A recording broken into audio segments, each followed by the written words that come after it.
quero convidar você a abrir a sua Bíblia no livro de 1 Coríntios. Hoje nós iniciamos o capítulo 6.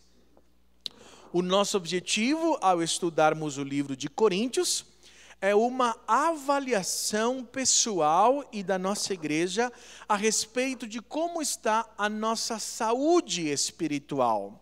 Quando nós falamos de saúde espiritual, não pense que nós não estaremos falando, de repente, de outros aspectos. Nós vamos tocar em inúmeros assuntos. Vamos falar de casamento, vamos estar falando da questão da sexualidade do ponto de vista cristão. Hoje, nós vamos falar um assunto que com certeza você já viveu. Hoje, o nosso tema, dentro desse raio-x espiritual que nós estamos buscando, como está a nossa saúde. A ideia é que você olhe para o livro de Coríntios, no seu conteúdo, nos seus ensinos, assim como quando você vai fazer um raio-x e você veja como estão as coisas. Dentro desse padrão que Deus nos apresenta, como está essa nossa jornada? Hoje, o nosso tema é como lidar com os conflitos interpessoais, com os conflitos de relacionamento. Se você se relaciona com alguém, se você é casado, se você faz parte de uma família, se você está numa igreja, se você está num trabalho, se você anda na rua, no ônibus, na escola, tenha por certo que vai ter conflitos ali. É ou não é? E você vai aprender que a Bíblia vai nos falar a respeito disso. Então, não é uma opção, muitas vezes, se você vai ter conflitos ou não. Mas a forma como você vai lidar com eles, isso tem a ver com um caminho, com uma escolha, com uma direção de Deus para a nossa vida. E aqui, do versículo 1 ao versículo 11 de 1 Coríntios, capítulo 6, vai nos falar a respeito desses conflitos interpessoais. Vamos estar lendo, eu vou ler na minha versão, que é a NVI, você acompanha na versão da sua Bíblia, e nós vamos estar meditando sobre esse tema. Como lidar com os conflitos interpessoais? Em 1 Coríntios, capítulo 6, versículo 1 ao 11, diz assim: Se algum de vocês tem queixa contra outro irmão, como ousa apresentar a causa para ser julgada pelos ímpios, em vez de levá-las aos santos? Vocês não sabem que os santos hão de julgar o mundo? Se vocês hão de julgar o mundo, acaso não são capazes de julgar as causas de menor importância? Vocês não sabem que havemos de julgar os anjos? Quanto mais as coisas desta vida. Portanto, se vocês têm questões relativas às coisas desta vida, designem para juízes os que são da igreja, mesmo os que sejam os menos importantes. Digo isso para envergonhá-los. Acaso não há entre vocês alguém suficientemente sábio para julgar uma causa entre irmãos? Mas ao invés disso, um irmão vai ao tribunal contra outro irmão, e isso diante de descrentes.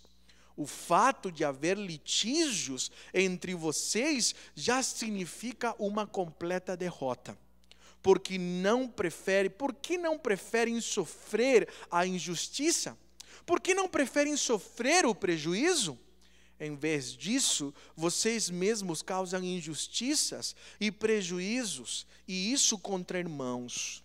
Vocês não sabem que os perversos não herdarão o reino de Deus? Não se deixem enganar. Nem imorais, nem idólatras, nem adúlteros, nem homossexuais passivos ou ativos, nem ladrões, nem avarentos, nem alcoólatras, nem caluniadores, nem trapaceiros herdarão o reino de Deus. Assim foram alguns de vocês, mas vocês foram lavados, foram santificados, foram justificados no nome do Senhor Jesus Cristo e no Espírito do nosso Deus. Amém? Que palavra, né? Eu diria assim, que varada nas costas dos crentes da igreja de Coríntio. A igreja corintiana era uma igreja cheia de problemas. Aliás, a igreja em Coríntios, na cidade de Coríntios, tinha muitos conflitos a serem tratados. Lembremos que nós já falamos das dificuldades de divisões. Havia uma divisão espiritual no meio da igreja, se transformou em partidos. Eu sou de Paulo, eu sou de Pedro, eu sou de Apolos. Isso causava uma divisão tremenda, terrível. E aqui vai começar a falar um pouco que tipo de outros problemas a igreja estava enfrentando.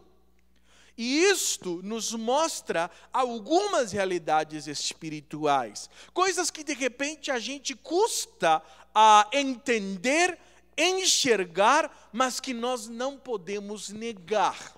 A primeira delas, primeira verdade que esse texto que lemos nos mostra, que conflitos são inevitáveis. Esta é uma realidade. As demandas interpessoais, elas existem. Repita comigo, conflitos são inevitáveis. Eles vão acontecer. Aqui mais uma vez o texto vai nos mostrar. Vai dizer exatamente isso.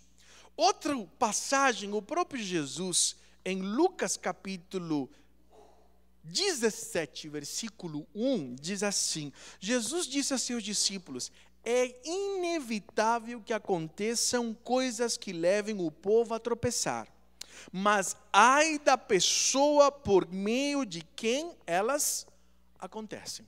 Outras versões dizem: é impossível que não hajam escândalos, mas ai de por quem vêm os escândalos. Algumas pessoas vêm para a igreja e a gente vem com aquela coisa de dizer assim: olha, eu vou para a igreja porque lá as coisas vão ser maravilhosas, lá vai ser tudo bom. E eles pensam que estão chegando na igreja como se fosse um pedacinho do céu. E não é. Também não é um inferno. Pelo menos não deveria ser.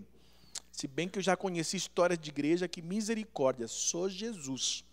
É verdade, acredite se quiser. Eu ouvi relatos verdadeiros que para ter uma assembleia, aquelas que a gente toma nos domingos, teve que vir polícia na frente para a igreja para a assembleia poder acontecer, para você ter uma ideia. Porque os irmãos queriam bater no pastor. É verdade, né? De processos. Já ouvi aqui da nossa região, que não vou falar da igreja, de um, entre aspas, dito pastor que tomou para si o terreno da igreja. E a igreja teve que processar o pastor para ter de volta o terreno, que era da igreja. Acredite se quiser. Né? E eu não vou ficar falando outras coisas, porque daqui a pouco vai falar assim: meu Deus do céu, estou no lugar errado, vou sair daqui. Né? Não é essa a ideia. Mas também eu não quero que você tenha uma ideia infantil, velada, e achar que no meio da igreja não vão acontecer conflitos. Lamentavelmente, não deveria, mas eles vão acontecer. O apóstolo Paulo, gente, não está falando para pessoas de fora da igreja, está falando para a igreja, para crentes mesmos. Está dizendo: olha, se algum de vocês tem queixa contra o outro irmão, como ousa apresentar a causa julgada pelos ímpios, em vez de levá-la aos santos? Ou seja, está apresentando que há dificuldades. Amados, alguém disse que a igreja é uma fábrica de reciclagem de lixo, onde Deus está sempre trabalhando. Eu prefiro dizer, a igreja é um lugar de cura, é como hospital. Muitos estão doentes e estamos aqui porque queremos buscar a cura do Senhor sobre as mais diversas áreas da nossa vida. A igreja não pode ser um tribunal, a ideia de julgar, mas a ideia de que a forma como nós chegamos é a forma como quando alguém vai a um hospital para ser curados. Todos nós somos projetos inacabados. Isto não deve ser uma desculpa para os nossos erros e tropeços. Todos nós chegamos muitas vezes com inúmeras feridas, mas à medida que andamos com Jesus, Jesus precisa transformar a nossa vida. Algo não anda bem se nós estamos há algum tempo na jornada cristã e continuamos sendo os mesmos. Algo está acontecendo, é como nós acabamos de cantar. Se eu dizer que eu não tenho pecado, faço a Deus mentiroso. Porém, se eu digo que amo a Deus e não amo o meu irmão, também sou mentiroso. A ideia é, eu preciso admitir que eu sou pecador, que eu tenho áreas a serem trabalhadas, mas isso não significa que eu devo me acomodar e justificar os meus erros pelo fato da minha humanidade imperfeita.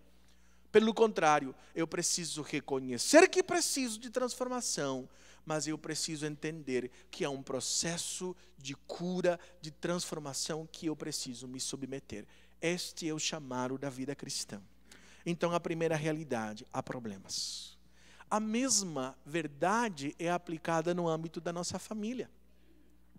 Por mais que você eduque os seus filhos na palavra de Deus, você sabe que eles vão tropeçar. Você sabe que eles vão errar. Você sabe que num casamento existem dificuldades.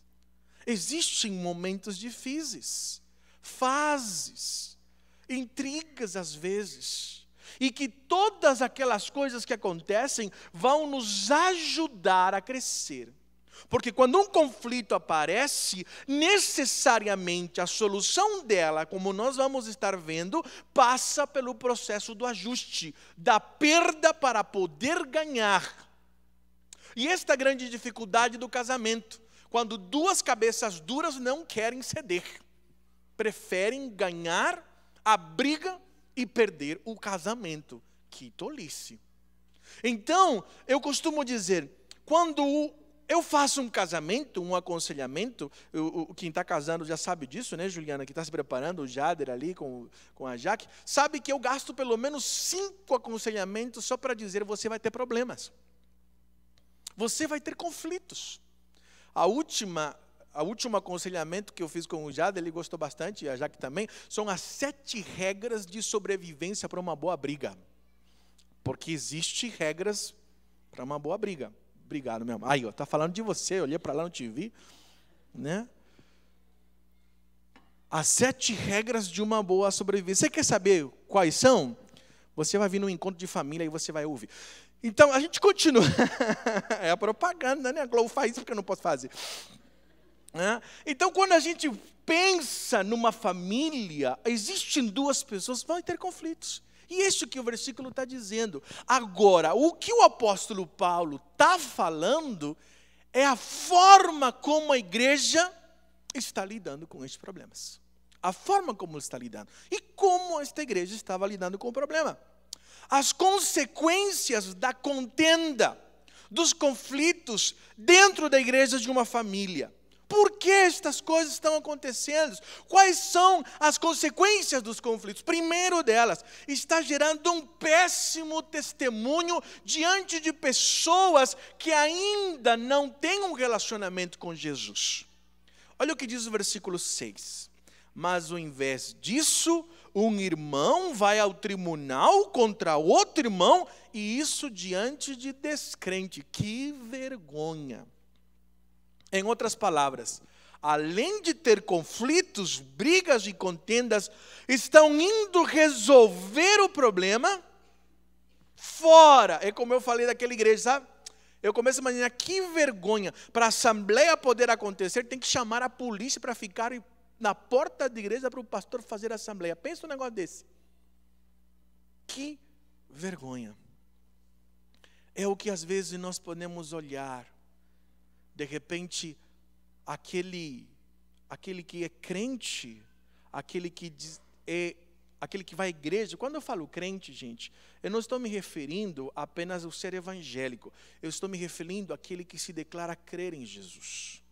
Que pode ser um católico, que pode ser, mas aquele religioso, aquele que está levantando a bandeira. E eu já ouvi muitas vezes pessoas dizendo, às vezes são os piores, pastor. São os mais terríveis. É o que mais confusão arruma. É o que mais briga. É o mais intolerante. Isto é um péssimo testemunho. Imagina você que os cristãos desta igreja estão trazendo seus conflitos interpessoais que não conseguem resolver para que um outro que não tem nenhum relacionamento com o Senhor tenha que julgar esta causa. Que péssimo testemunho. Como os filhos se afastam das coisas de Deus pelo mau testemunho dos pais. Como a nossa mensagem não tem nenhuma credibilidade diante do péssimo testemunho que muitas vezes nós estamos dando. Sabe o que mais? Levar os problemas internos não resolvidos para serem resolvidos por outros que não são, é um problema terrível. Versículo 2 e 3 diz: vocês não sabem que os santos hão de julgar o mundo? Se vocês hão de julgar o mundo, acaso não são capazes de julgar as causas de menor importância? Vocês não sabem que haverão de julgar os anjos? Quanto mais as coisas desta vida. Em outras palavras, vocês não estão assumindo a sua responsabilidade e sua posição.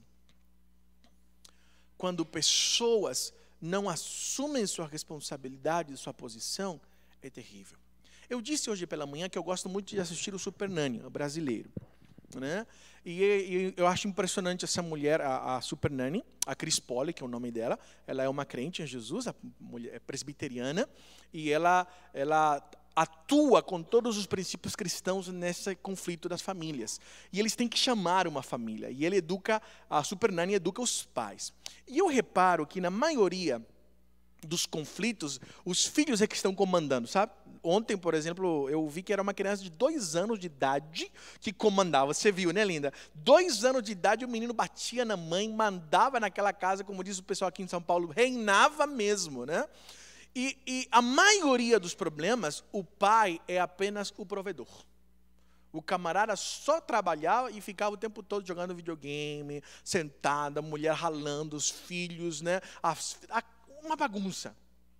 Porque um está deixando de exercer um papel pela qual Deus espera. E quando um não exerce o seu papel, a coisa sai fora de engrenagem e vira um caos.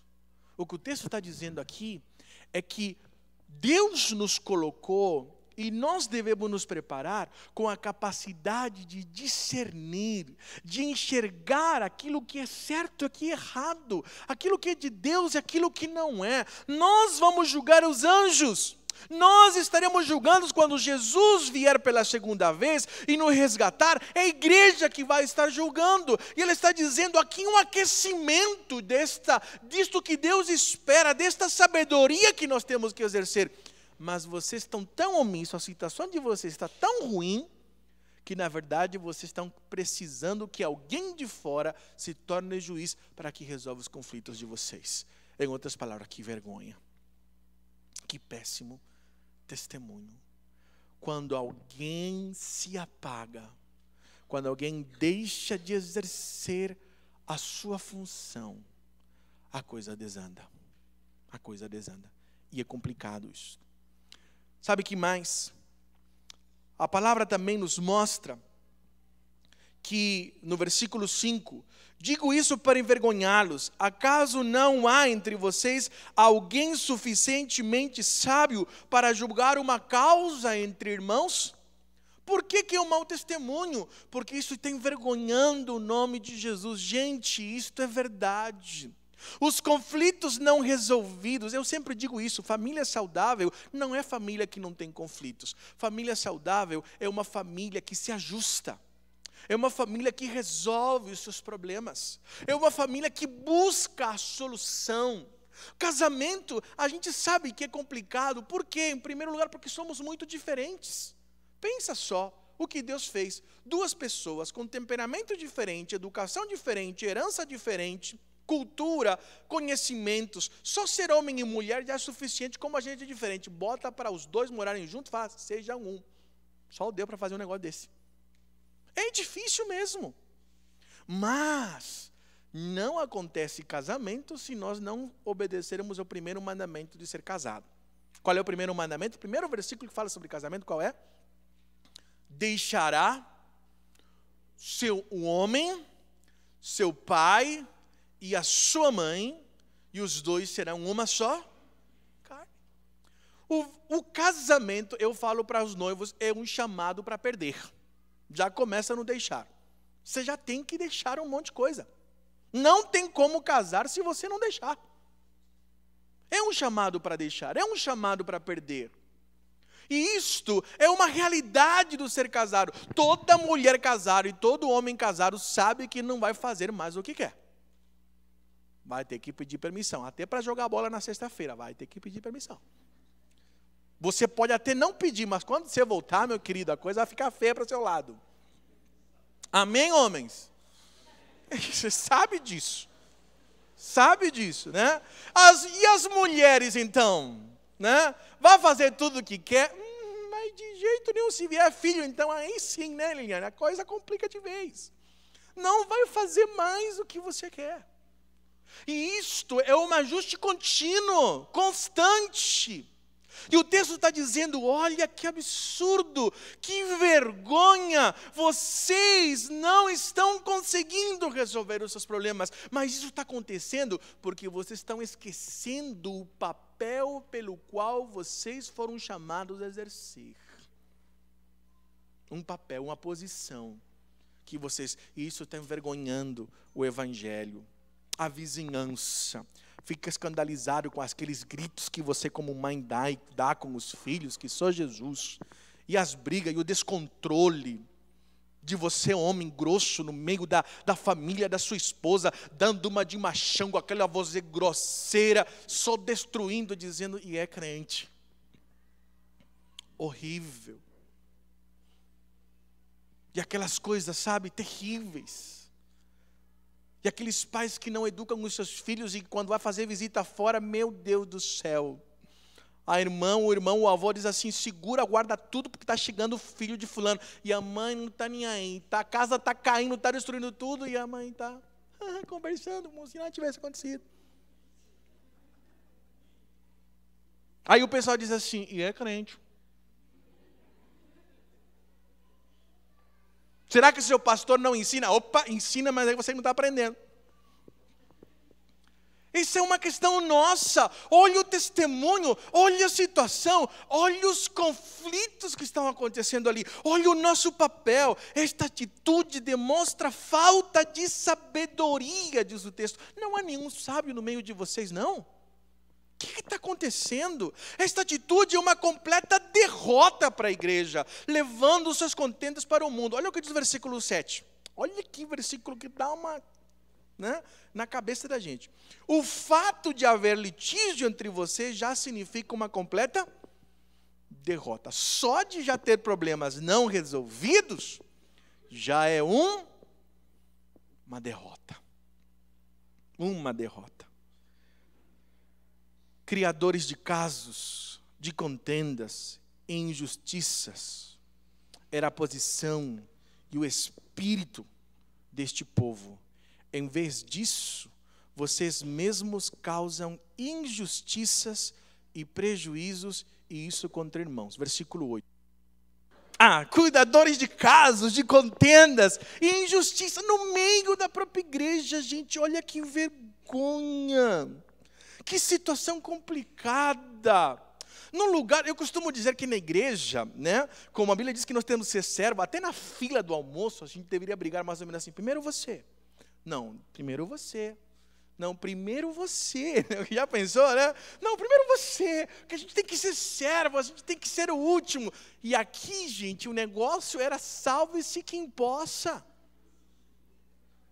O negócio era quem é o melhor. Eu ouvi um dito uma vez assim, o mundo é dos... Então você também já ouviu. O mundo é dos espertos. Pensa um negócio desse. Isso não é lei, o valor no meio de pessoas que se dizem que andam com Deus. Que vergonha, diz o apóstolo Paulo. Mas há solução para isso. Qual é a solução apresentada pelo apóstolo Paulo? Quais são as soluções apresentadas para o conflito? Guarde bem, por favor, agora, porque nós já falamos do problema, agora vamos falar da solução, que a Bíblia é assim, viu? Ela fala o problema, mas também fala a solução.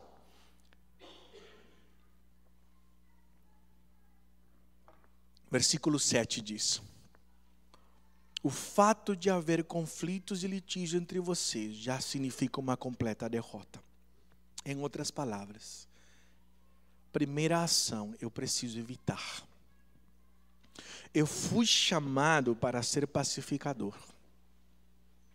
Não cabe em nós aquele dito popular brasileiro que eu aprendi, que diz assim: eu dou um boi para não entrar numa, e uma boiada para não.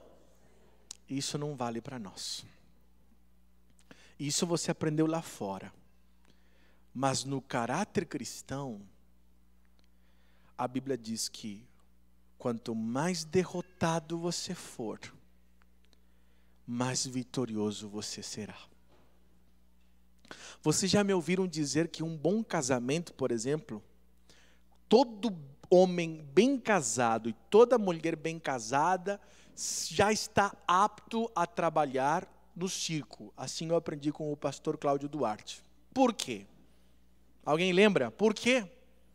Letícia, fala você. Por que um bem casado tem que já estar apto para trabalhar no circo? Por quê? A Letícia sabe. O Júnior também sabe. Que a gente já engole sapo, engole faca, engole fogo. Tem que engolir tudo. É ou não é? Tem que engolir, você tem que aprender. Você sabe disso. A família, a igreja também. Gente, você pensa que tudo que acontece na igreja tem que gostar?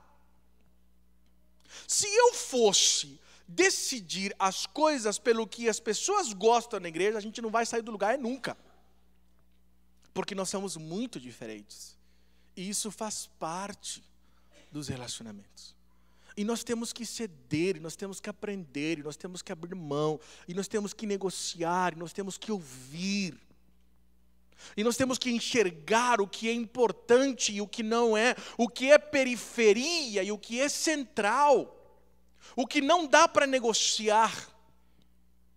Por isso que a Bíblia está dizendo, gente, evite o conflito. Nós fomos chamados, a Bíblia diz em Romanos capítulo 12, enquanto depender de vocês, viver em paz uns com os. Enquanto depender, faça tudo que dependa de você para viver em paz uns com os outros. Então a primeira solução é, só o fato de ter litígio, de ter brigas, de ter juízo, já é um ato de vergonha. Porque nós deveríamos entender que o nosso espírito não é o da contenda, mas o de ser pacificador. Tenha certo. A segunda solução é que você deve ter claro na sua mente caminhos que você não deve percorrer. Porque muitas vezes, por momentos, você não vai ter certeza do caminho que você deve percorrer. Mas você já tem, muitas vezes, o caminho que você não deve percorrer. E aqui também ele vai apresentar uma solução de não percorrer. Versículo 1 vai dizer: se algum de vocês tem queixa contra outro irmão, como ousa apresentar a causa para ser julgada pelos ímpios, em vez de levá-los aos santos? Em outras palavras, para onde você está levando a sua causa? Aonde você está levando a sua causa? Tem pessoas que levam a sua causa primeiramente para os outros e nunca parou para levar diante de Deus. Não orou, não perguntou, não abriu a Bíblia para dizer: Senhor, fala comigo. Tem mulheres que levam os seus conflitos conjugais para as outras mulheres, para a vizinha, para pai, para mãe. Sabe? Para o pastor, não que não deva, mas não deve ser o primeiro também. Deve ser o primeiro Deus, deve ser o primeiro Senhor. Para onde você está levando a sua causa? Tem casais que casaram, mas não desligaram o cordão umbilical de mãe e pai ainda. Um problema acontece, corre para a mamãe, corre para papai. Era seu porto seguro? Era, mas agora você precisa deixar esse cordão umbilical, resolver, aprender a lidar. Vai caminhar na praça, vai orar, dá uma volta no parque ecológico, na cidade, vem, né, medita, ora, mas leva para o Senhor. Mas não vá primeiro levando para o outro a sua dificuldade.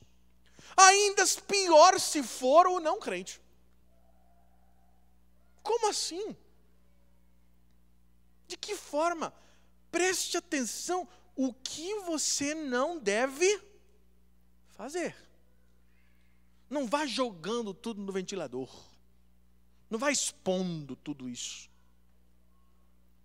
Ninguém, amados, nunca vi alguém que mude porque a pessoa é exposta publicamente os seus problemas. Nem por brincadeiras, nem por ironias, nem por chacota. Porque às vezes eu escuto chacota. O outro ridicularizando o outro de forma de brincadeira. Não é bom. Sabe? Quando eu falo de problemas, de conflitos, é necessário que você saiba que caminho você vai percorrer. E na igreja está falando a mesma coisa. Preste atenção. A Bíblia está dizendo que não é que a gente não precisa de orientação, irmãos, porque nós precisamos. A Bíblia está dizendo, por muitas vezes, há conflitos que nós precisamos de ajuda. Eu falo nós, eu me incluo nisso. Nós precisamos de ajuda. Porque nem sempre enxergamos, mas há conflitos. Agora, o que o texto está nos dizendo, depois de Deus, depois de tentativas, se nós não conseguimos, é necessário. Olha o que o versículo 4 vai dizer. Portanto, se vocês têm questões relativas às coisas desta vida, designem para juízes os que são da igreja, mesmo que sejam os menos importantes. Você deve sim buscar ajuda, mas ajuda idônea, adequada. Na igreja existe liderança, existem conselheiros, existem pessoas de caráter, de idoneidade, que palavra difícil, né? Existem pessoas que já têm experiência, existem pastores. E logo, logo vamos retomar os diáconos. Existem pessoas adequadas para orientar. Cuidado da forma como você procura a sua ajuda. Mas há momentos que nós precisamos. E é necessário. Eu já tive pessoas muitas vezes que vieram até aqui, de outras igrejas até mesmo. O pastor tem uma ovelha da sua igreja que está me devendo tal coisa e não quer me pagar. E eu estou vindo aqui por causa que eu já insisti e eu não quero levar à justiça por causa do que a palavra diz. Mas eu gostaria que o pastor intervisse. E eu falo assim, isso é bíblico. Vergonhoso é, mas é bíblico. Tem que fazer. Já houveram pessoas que me disseram, pastor, tem uma pessoa de tal igreja que fiz tal coisa assim, está me devendo e eu preciso, está complicando a minha vida, o que eu vou fazer? Posso falar com o pastor dele? Aí eu falo assim, leio esse versículo aqui, a Bíblia diz que a gente tem que pedir um juiz que intervenha, que julgue na nossa causa, que esteja estabelecendo. E hoje, gente, até na justiça, existe esse precedente, sabia? Que existem juízes, há cursos de juízes, para reconciliações e que valem do ponto de vista legal. Até hoje existe essa lei. Quem assistiu o Fantástico ano passado sabe desse quadro, alguma coisa assim de reconciliação, conciliação. Existe isso também. Mas é necessário, e a Bíblia está dizendo claramente a respeito disso. Agora, processar o irmão, ele está dizendo, levar uma causa e não ter conseguido resolver esse problema é uma vergonha. Quarto lugar, dispor-se a sofrer dano e até mesmo sofrer prejuízo. Essa é dolorosa, mas está na palavra. Versículo 7. Até grifa. A gente gosta de grifar promessa, né, gente? Aqui que vai grifar esse versículo agora. Hein? O fato de haver litígios entre vocês já significa uma completa derrota. Por que não preferem sofrer injustiça? Por que não preferem sofrer o prejuízo? Já sofreu prejuízo no meio da igreja? Eu já. E tem alguns que vão dizer amém. A gente abre mão muitas vezes, né? Leva o prejuízo para casa. e diz assim: ai, Jesus, mas eu sei, o nosso coração não vai ficar em paz se a gente levar para Jesus. Não vai ficar. Muitas vezes a gente tem que abrir mão e tem que perdoar. Tem que perdoar, viu, gente? Senão você vai olhar o outro irmão com cara de R$70, se ele te deve 70. Já viu? Eu gosto de usar sempre a ilustração, né, do perdão, né? Por que a gente não perdoa? Porque você está revivendo e remoendo a ofensa. Se aquele irmão te deve R$70, você olha para ele, R$70. Esqueceu até o nome da pessoa. A gente tem que perdoar, tem que enterrar esses R$70. Senão já era, você não vive mais. Você vai ficar em torno daquilo. E assim, nós temos que abraçar o prejuízo. Mas eu sempre digo, irmãos, como testemunho, e como testemunho de outras pessoas, o Senhor é muito mais rico para nos abençoar e nos exaltar. Dar a nós, preste atenção no que eu vou dizer, porque isso é bíblico, dar a nós e aos nossos filhos muito mais do que alguém possa ter nos tomado. Essa é a promessa de Deus para a nossa vida. Mas só um crente em Jesus Cristo leva prejuízo. Porque muitas vezes ele tem que tomar e sofrer o prejuízo para obedecer e não envergonhar o nome de Jesus. Que dureza, né, irmãos? Mas está ali na palavra. Então a Bíblia nos orienta a respeito disso. Como lidar com os conflitos. Por muitas vezes, irmãos, às vezes você vai sair como se você fosse o culpado, como se você fosse o responsável, como se fosse você o grande devedor.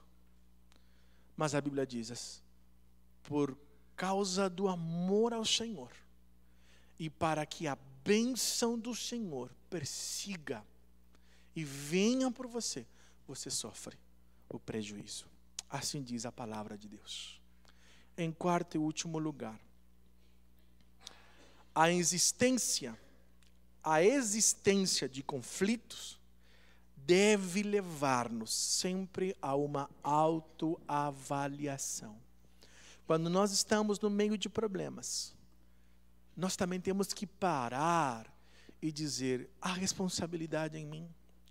Nós precisamos olhar, porque olhar para o outro é muito fácil, mas olhar para dentro de nós, enxergar o que está acontecendo conosco, olhar para a nossa responsabilidade, assumirmos a nossa parte nos conflitos, é uma orientação bíblica. Versículo 9 ao 11, nós lemos da seguinte maneira.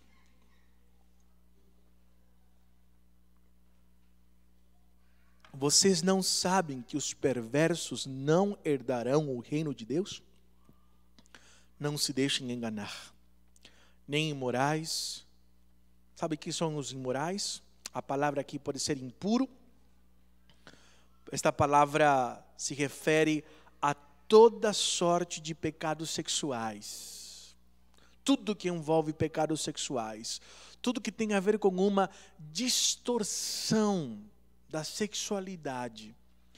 A Bíblia chama como imoralidade ou impureza. Nem quem idólatras. Idolatria é colocar qualquer coisa no lugar que ocupe o lugar de Deus. Seja uma imagem física, seja uma imagem cognitiva da mente, mas que ocupa um lugar de idolatria. Por exemplo, eu posso idolatrar o meu casamento. Não, de repente, o meu marido ou a esposa, mas o casamento em si. Achar que o casamento vai me dar sentido. Achar que o casamento vai me fazer feliz. Achar que se eu não casar, não tenho plenitude. Isto é colocar o casamento num lugar de ídolo. Porque isto é colocar, é o lugar de Deus. A minha casa pode ser um ídolo. O carro pode ser um ídolo. O meu time de futebol pode ser um ídolo. Uma dupla sertaneja pode ser um ídolo. Um cantor, um jogador de futebol, o relacionamento de importância, a forma, ou seja, eu vivo em função disto. Isto é uma atitude de idolatria. O namoro pode ser um ídolo. A igreja pode ocupar um lugar de idolatria. Porque vivo em função, não tem a ver com Deus, tem a ver com a obra do Senhor. Existe muita gente que se preocupa tanto com a obra do Senhor que se esquece do Senhor da obra. É verdade. Os filhos podem ser ídolos.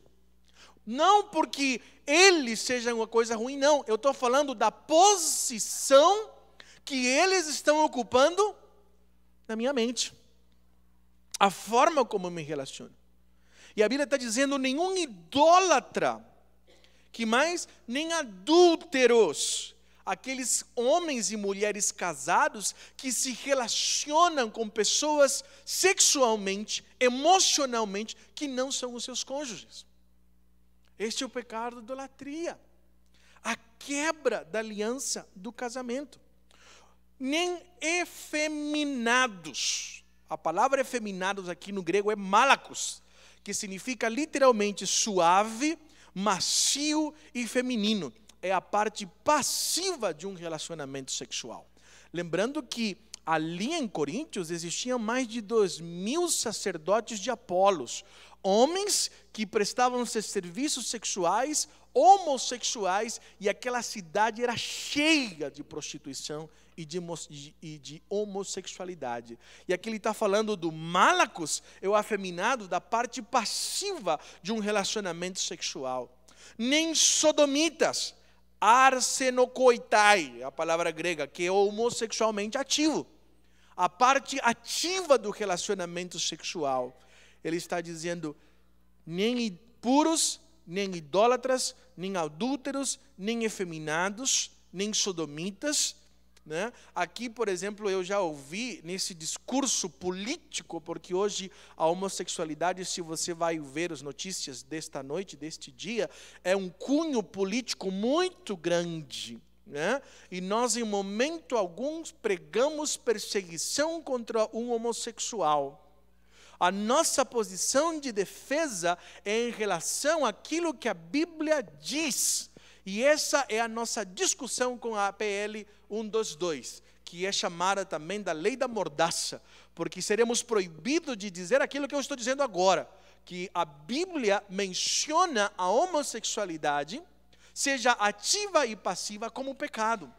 Não me meto na escolha de um sujeito, de uma pessoa, em relação a, para mim, a sua opção sexual, porque eles mudam cada vez o termo, né? Dizem que não é mais opção. Eles diziam até 2 anos atrás que era opção, hoje não mais, porque agora diz que eles nascem assim, existe essa discussão agora, e cada vez muda mais. Eu respeito, não tenho nada a ver com aquilo. O que nós dizemos é que cabe a nós dizer, como qualquer outra questão que vai mencionar aqui, que a Bíblia condena e chama isto de pecado. A prática da homossexualidade como pecado. A discussão que existe hoje é que se quer colocar uma mordaça e todo anúncio de qualquer pessoa que se coloca ou se posiciona contra, dizendo não concordo, é chamado de homofóbico. Homofobia é uma doença. Tem a ver com qualquer tipo de fobia que terminar, indica doença. Assim também como eles recusam ser chamados de homossexualismo, porque tudo que termina em ismo é doença. Por isso nós falamos homossexualidade. Então dizer isso é um caráter político. E eu já ouvi gente levantando a Bíblia dizendo, temos que viver aquilo que a Bíblia diz. A Bíblia em momento algum fala da homossexualidade. E aquela questão toda. A gente está lendo o versículo aqui. E coube, como eu disse, eu estou pregando expositivamente, não escolho, né, o texto cai no dia que eu estou, o versículo, né, pastor Paulo? Cai, se hoje coincidiu, queridos, e eu não estou fazendo porque está acontecendo hoje a marcha gay aqui em São Paulo, mas é porque a Bíblia está dizendo isso. E se a Bíblia diz, nós precisamos colocar. O que sim precisamos entender é que direitos são direitos para qualquer pessoa e nós não podemos tirar o direito de absolutamente ninguém. O ato de respeitar o outro deve acontecer em cada um de nós. Conheço inúmeras pessoas que são homossexuais.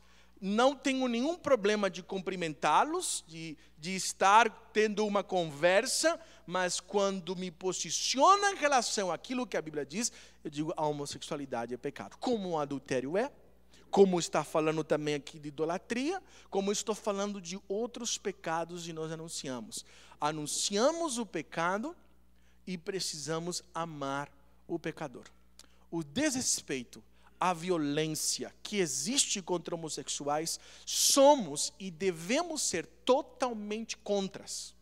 E já existem leis que protegem não somente o homossexual, como a mulher, como a criança, como qualquer pessoa precisa ser protegida de qualquer ato violento. E jamais a igreja precisa concordar com um ato violento. O pastor Paulo e eu sabemos que quando alguém vem e diz assim, meu marido me bateu, pastor, o que eu devo fazer? Primeiro, nós vamos tratar e segundo, nós vamos denunciar. Pastor Paulo sabe disso? Sim, pastor Paulo não. E eu já levei pessoas da delegacia da mulher. E já dizemos isso claramente. Porque nós não concordamos com isso. Porque nós não nos posicionamos. E se eu enxergo um homossexual apanhando, vou denunciar quem fizer isso. Porque não é de direito de nenhuma pessoa. Não é isso que nós pregamos. Defendemos o direito de qualquer pessoa. Agora, não precisa se criar mais uma lei para defender isso. Precisa se praticar as leis que já existem no Brasil. É outra história. Porém, precisamos exercer o nosso direito como igreja de poder discordar de qualquer pessoa, em qualquer ato que seja, se ser chamado de homofóbico. Essa já é uma outra discussão. Portanto, a Bíblia nos apresenta isso. E a Bíblia vai dizer que não é só uma questão de homossexuais.